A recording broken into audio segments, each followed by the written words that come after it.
Let me tell you the kind of story that travels faster than gossip in a small African village. The story of a man who thought fear made him powerful. A man whose fists spoke louder than his words. A man who believed every woman should tremble when he entered a room. But by the time I finish the story, you will understand one thing. No matter how loud a lion roars, the jungle will always produce a hunter. And this is the story of the day a hunter found her lion. His name was Orji, tall like a stubborn tree, chest wide like a wrestling champion, voice deep enough to shake a calabash off a table. From his childhood, Orji believed one thing. A man must control his wife, and control means fear. Fear means obedience. When he turned 24, he married Adaura, a young, soft-spoken woman with the gentlest eyes and the kindest smile. Adaura was the kind of woman elders praise during weddings. She is respectful. She is home-trained. She will never raise her voice. She will not question her husband. Those compliments became Adaura's curse. It happened on the third week of their marriage. Adaura had prepared pounded yam and bitterleaf soup. The aroma filled the entire compound. Neighbors commented, children peeped through windows. But when Orji tasted it, he frowned. "Why is this soup not hot? Next time, serve me boiling soup. Are you trying to embarrass me in my own house?" Before Adaura could even apologize, pa! His hand landed on her cheek. The sound echoed. Her heart broke. Her world dimmed. And that was the beginning. You see, the village of Omunkwo had many traditions. One of them was silence. When men beat their wives, people looked away. Marriage is private. Husband and wife matter. She must have done something. He is the head of the home. The women at the stream whispered. The men at the palm wine joint nodded knowingly. The elders did nothing.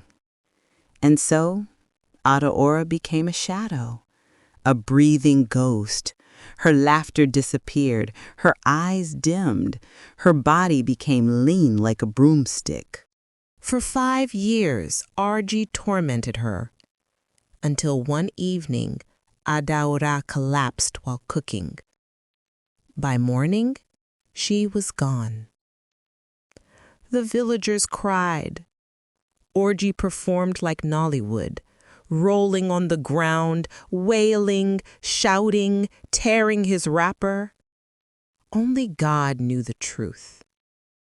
After 3 months of pretending to mourn, Orji began searching for a new wife. This time, he wanted someone far away, someone who didn't know his history. He traveled to a different town and found Obianuju, a beautiful young woman with soft features and quiet manners. Her father, a struggling palm wine tapper, praised her obedience. She never argues, she never disobeys, she is humble, she will not give you trouble. Orji smiled proudly. Perfect, he thought. Another woman I can control. The marriage was arranged quickly. Obianuju entered his house quietly, like a feather carried by the wind. For the first 4 months, she behaved exactly how Orji wanted. She woke before sunrise, cooked, cleaned, washed his clothes, kneaded his muscles, kept quiet, always lowering her eyes. When he shouted, she flinched. When he raised his hand, she trembled. Orji walked around boasting to villagers. A man must show his authority early. This one, she knows her place. He strutted like a peacock. Women pitied Obianuju. Men envied Orji. But what Orji didn't know was simple. Obianuju was studying him. Every day, every hour, every mood swing, every weakness. She had heard the full story of Adaora before she accepted the marriage.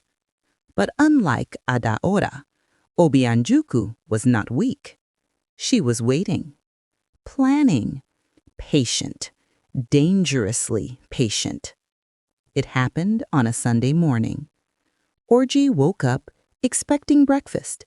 He strutted into the kitchen and froze. No fire, no soup, no yam, no water boiling, nothing.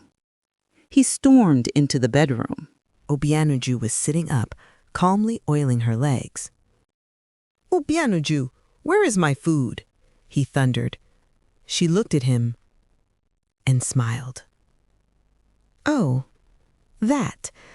I was tired. You can make yours today." Orji blinked. Blinking turned to shock. Shock turned to anger. "Are you mad? Do you want to die?" He raised his hand, but Obianuju had been waiting. She moved faster than lightning, caught his wrist, twisted his arm, flipped him like a wooden stool, and in seconds, gwom. Orji's face was kissing the floor. He screamed. She pressed her knee into his back. "Husband," she whispered sweetly, "if you ever raise your hand at me again, I will break it." For the first time in his life, Orji felt fear. Real fear. Still pinning him down, she leaned close to his ear. I know everything you did to Adaora. Every single thing. Orji went cold. His breath froze. I visited this village before the wedding, she continued. I heard all the stories. I know you beat her until her soul left her body. Orji shivered. And I decided, you will never try it with me. Not in this lifetime. She tightened her grip. If you misbehave, if you ever touch me, if you ever threaten me, I will tell the elders, the council, the pastor, the women, everyone. And trust me, she whispered, they will believe me. Orji nodded like a lizard. From that day, the house changed completely. Breakfast, Orji cooked. Washing clothes, Orji. Fetching water, Orji. Sweeping compound, Orji. Market errands, Orji. He became a domestic machine. And Obianuju, she became everything Adaora never got the chance to become. Free, safe, respected, feared. The villagers laughed for weeks. Hey, Orji the lion has become a house cat. Obianuju rides him like bicycle. God has punished him. Orji couldn't talk back. He couldn't defend himself. Fear held him hostage. The sun that afternoon was wicked, hot, like it had personal problems. Obianuju was in the backyard washing bitter leaf when she heard Orji's voice carry across the compound. Obianuju, must you always scatter everything in this house, eh? Are you the only woman in this world? The compound went silent. Birds paused mid-chirp. Even the wind stopped, because everybody knew Orji had finally used his last life. Obianuju raised her head slowly. Her eyes narrowed. Her fingers tightened around the bunch of leaves. She dropped them gently, very gently, like someone preparing for war. Then she walked into the house. Not fast, not slow. The kind of walk that makes even spirits move aside. Orji, realizing she wasn't answering, shouted again, "Are you deaf? I'm talking to you." He didn't finish. She appeared in the doorway holding a full broom. The same broom her grandmother used to use for chasing stubborn goats. Her voice was calm, too calm. "Orji, you called me." Sweat entered Orji's eyes instantly. He swallowed. He stepped back. I was just saying, what? The first strike landed on his shoulder so hard the broom bent. "You, this wicked man, whack! This one is for Adaora, whack! And this one." She raised the broom like a warrior queen, preparing the final blow. "This one is for everything my eyes have seen in this house, whack, whack, whack!" Orji screamed and ran. He didn't just run. He flew. His slippers disappeared behind him like they had resigned. "Obianuju, please, let's talk like adults." But she was right behind him, chasing him round the mango tree, around the well, around the clothesline. The neighbors heard the noise and rushed out. Mama Alika climbed the stool. Papa Nwachuku brought roasted groundnuts like it was a movie. Children gathered with wide eyes, shouting, "Run, Uncle Orji, she's catching you!" But the village women, they were the loudest. "Obianuju, finish him! Don't let him go! Today is his judgment day!" Even old Mama Nkechi removed her slippers and waved them in the air, shouting, "Beat him small, wicked man! Reduce that pride." Orji ran until his wrapper shifted to one side, exposing one skinny leg. He tried to adjust it while running, but that single mistake, whack! Obianuju caught him on the back. Orji screamed like a motorcycle horn. "Hey! My back! My back! Obianuju, you want to kill me." "Kill you? After all the tears you made Adaora cry, I've not even started." She chased him again.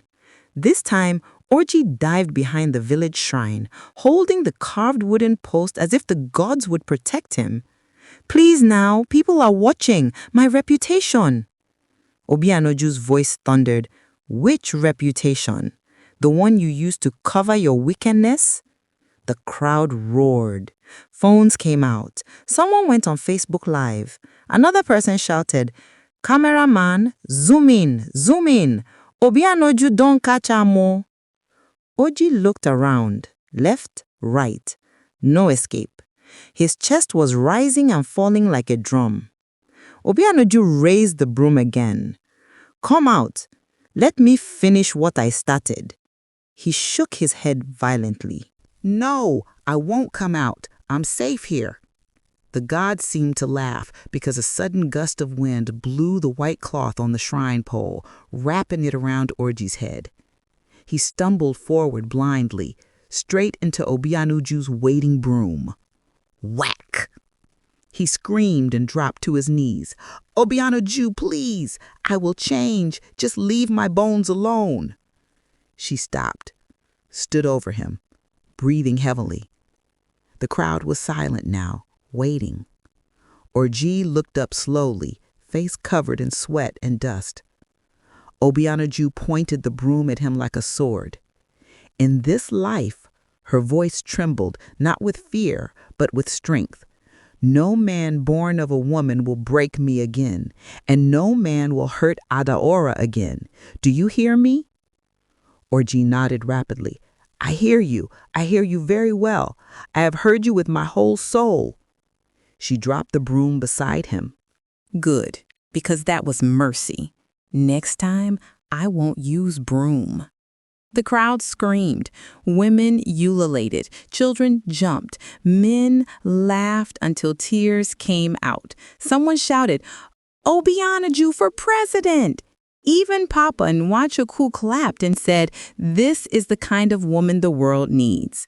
Orji crawled away pitifully, holding his back, mumbling, "I will never shout again. Never.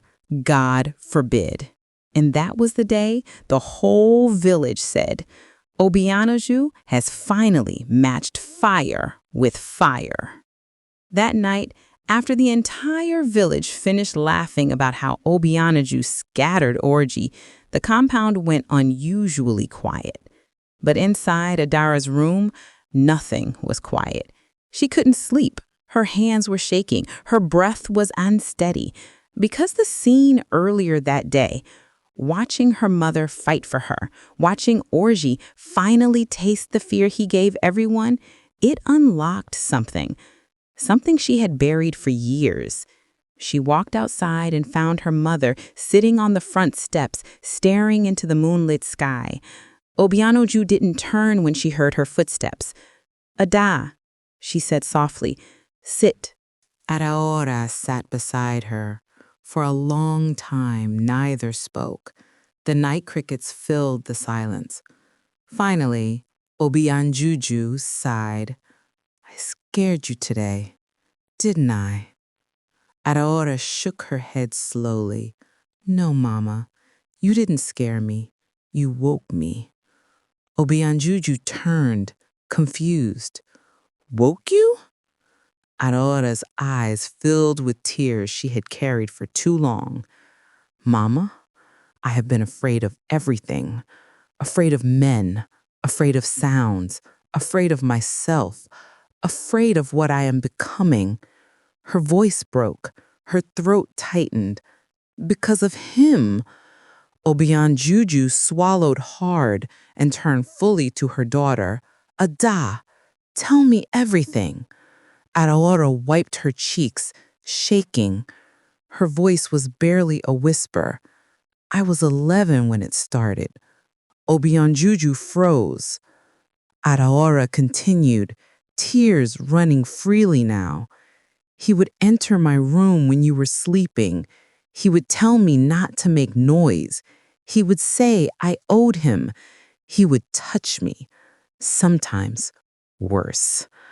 Obianuju gasped, her hands flying to her mouth. "Araora! Jesus! Jesus! Araora!" "I wanted to tell you," Araora cried, "but every time I tried, he threatened that if you found out, he would kill you. And I believed him, Mama. I believed him because he always beat you like you were nothing." Obianuju broke down. She wept the way a mountain would weep if it cracked open.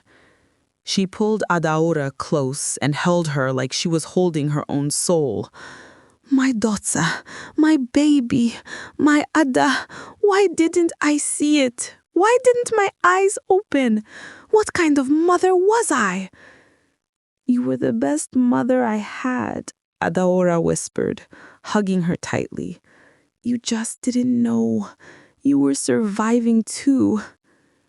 Obianuju held her head. "I will burn that man alive." Orji shook her head. "No, Mama, I don't want revenge. I want healing." Obianuju's tears fell onto Adaora's hair. "My daughter, I swear to you, everything changes from tonight." As they held each other, the front gate creaked. Both women turned. Orji entered the compound. But not boldly, not proudly. He limped in, holding his back, one side of his wrapper still misaligned. He looked like a defeated animal. Obianuju rose immediately, eyes burning. "What are you doing here?" Adaora held her hand gently. "Mama, please." Orji walked slowly toward them, not lifting his eyes. "Obianuju, Adora, I came to talk." "Talk?" Obianuju barked. "After everything you did? You think there is space in this world where you and my daughter should speak?" Orji lowered himself to his knees painfully. "I know you both hate me. I deserve it. But I cannot leave this night without saying the truth." Adara's heartbeat quickened. Obianuju folded her arms.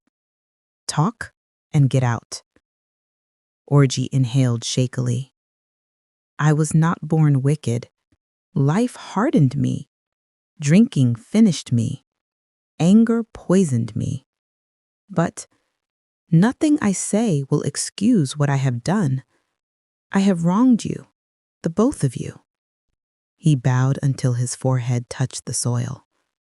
"Adara, I am sorry." Adara's heart thread tightened. "I am sorry for touching you. I am sorry for stealing your peace. I am sorry for destroying your childhood. If God strikes me dead tonight, I won't complain." He lifted his face, tears mixing with dust.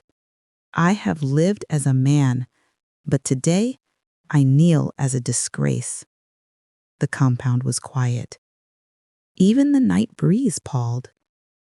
Obianuju stepped forward. For a moment, she simply looked at him. Then she spoke, voice steady but sharp. "You think apology will erase years of pain. You think kneeling will fix the nights my daughter cried herself to sleep. You are lucky I didn't kill you today." Orji nodded. "You are right. I cannot undo anything, but I can leave and never return." Adaorda lifted her eyes. "Where will you go?" Orji shrugged weakly. "I don't know, but I know I do not deserve a place near either of you." He stood slowly, wincing from the broom scars on his back. "I came to say goodbye. I will send money every month to support you both, not because you need me, but because I owe you for the damage." But Adaorda touched her mother's hand gently. "Mama, let him." She looked at Orji. "Repentance is not words, it is responsibility." Orji nodded silently. He took a step backward, then another, until he was at the gate. He turned one last time, and for the first time since they had known him, his voice broke like that of a human being, not a monster. "I'm sorry." He stepped outside, closed the gate, and walked into the night, never looking back. Obianuju and Adaorda stood there for a long moment, tired, shaking, wounded, but finally free. Obianuju wrapped her arm around her daughter. "From today," she whispered, "our story rewrites itself." The moon above them shone brighter, as if heaven itself was watching. The morning after Orji fled the village like a chased goat, the entire community was buzzing like a disturbed beehive. Children were still laughing about the broom race of yesterday. Women at the stream acted out the scene dramatically, holding imaginary brooms and shouting, "Orji, don't run, come and collect your pride." The men pretended they weren't amused, but they were. Very much. But beneath the laughter, beneath the jokes, something deeper was happening. For the first time in many years, the village was talking about Adora, about her suffering, her silence, her bruises, her tears. Many women cried openly as they remembered how she used to come to the market with dark glasses, pretending everything was fine. And they whispered. But while the village talked, Obianuju didn't leave the compound. She sat with Adora all morning. She cleaned her wounds gently, carefully. She fed her warm pap. She braided her hair slowly. And Adora, for the first time in her adult life, said, "Thank you for treating me like I matter." Obianuju touched her face. "You do matter, and you always will." Just as Adora spoke, a messenger from the elders arrived. "The council has summoned both of you. Immediately." Obianuju hissed. Of course the elders would call a meeting, only now that the humiliation has gone public. But she didn't refuse. She helped Adora stand, and the two women walked to the village square, heads high. And there, a surprise awaited them. The village square was already full. Men, women, children. Some climbed trees, some sat on rooftops, some squeezed under benches. Everyone wanted to hear this case.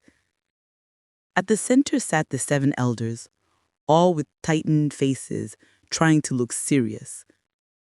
At the foot of the elders' platform, Orji was kneeling. His clothes were covered in dust, his eyes swollen from crying, his pride shattered beyond repair. He looked nothing like the man who used to roar through the village.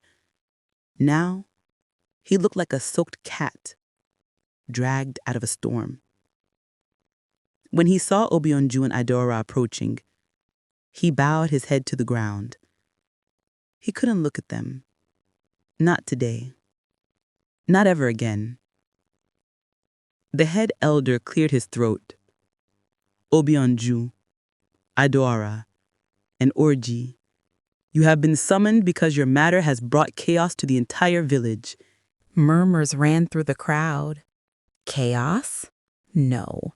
This was entertainment and justice and a long overdue cleansing. The elder continued. We heard that Obianuju chased Orji with a broom and beat him publicly. We must hear from all sides. He turned to Idora. Idora, speak. What truly happened in your marriage? The entire square became silent. So silent you could hear a fly breathe. Idora's lips trembled. For years she kept quiet. For years fear held her hostage. For years she carried scars behind her clothes. But today, she raised her chin, and she spoke with a voice that surprised even herself. Everything happened. And then she told them. Everything. Every slap, every kick, every insult, every night she slept on the floor, every bruise she hid from her parents, every lie she told to protect him. She even lifted her wrapper and revealed the dark, permanent mark on her thigh, a scar from the night Orji pushed her onto the cooking pot. The elders gasped. Women cried. Men hung their heads in shame. Obianuju quietly held Idora's hand. But the storm was not over, because suddenly a shaky voice rose from where Orji knelt. I want to speak. Everyone turned. For the first time in his life, Orji was not shouting. He was trembling. I did those things, he whispered. I was a monster. I thought it made me a man. I thought it made me powerful.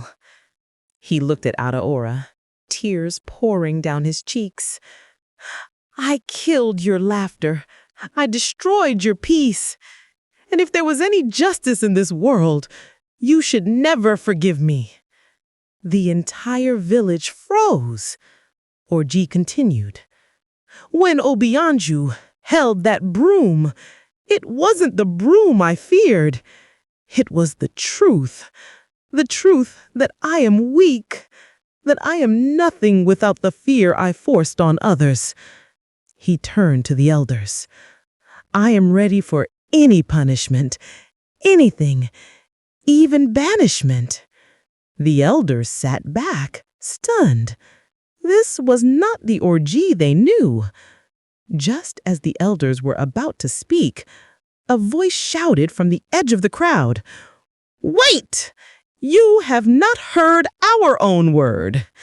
Heads turned sharply. 3 people were walking in, 2 elderly women and a muscular man with a hunting staff. Idora gasped. Obianuju's eyes widened.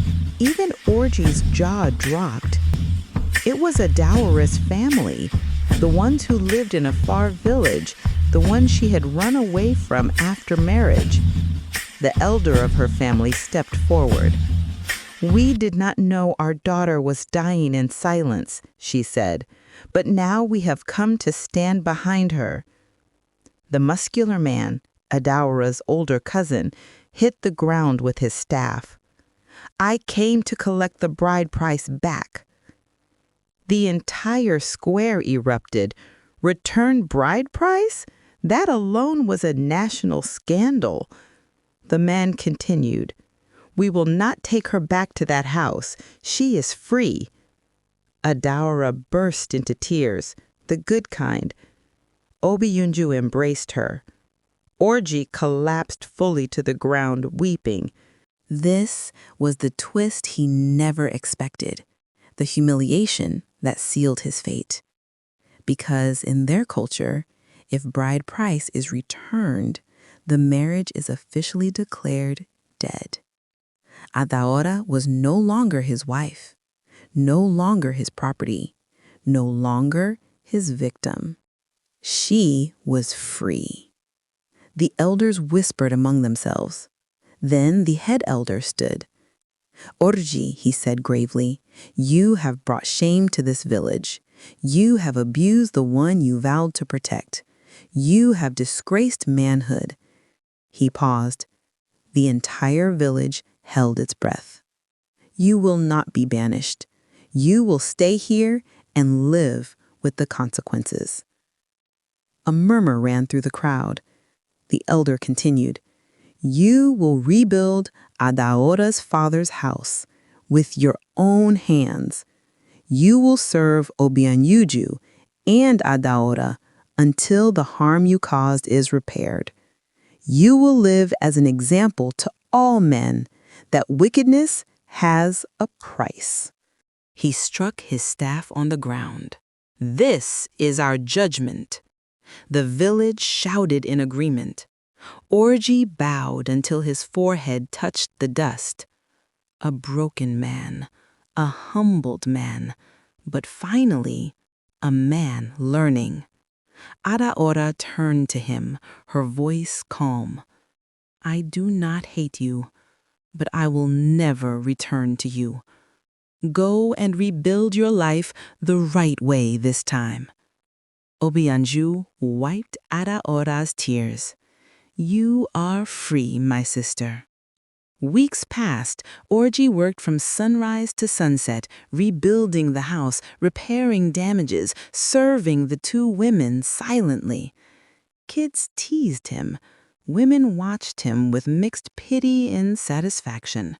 Men used him as a warning for their sons.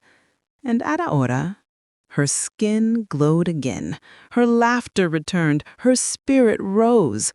Obianuju became a hero among women, not for beating a man, but for teaching a lesson generations would never forget.